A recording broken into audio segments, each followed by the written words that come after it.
loneliness. If you've been in prison before, or maybe you've never even been in trouble, but I'm saying that to people who can identify with me.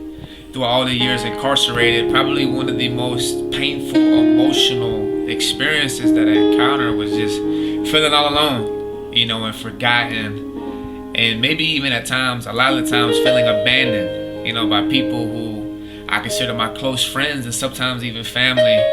And that's a common situation for a lot of people who are down and doing time.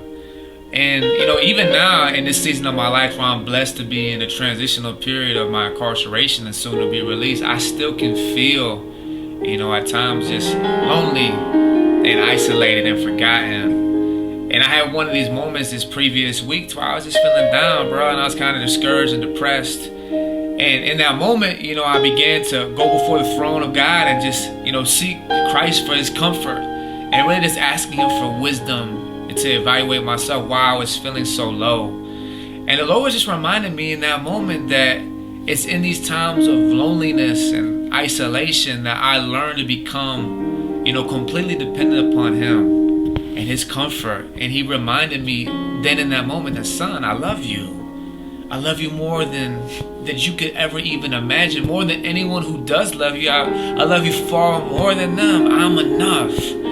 So I just want to share that with you today and encourage you, no matter where you are in life. It don't matter if you never did time before. But if you're in a season of loneliness and kind of feeling neglected and forgotten or abandoned, recognize that, man, God's with you right where you at. And he loves you far more than you could ever even comprehend. He's with you. And above all, Jesus is enough. He's far more than enough. He is what we need. He's what we're created to know and to enjoy and to glorify him. So in the midst of your pain, receive it, embrace it, face it head up, and recognize that God purposes pain, mostly just to drive us closer to him.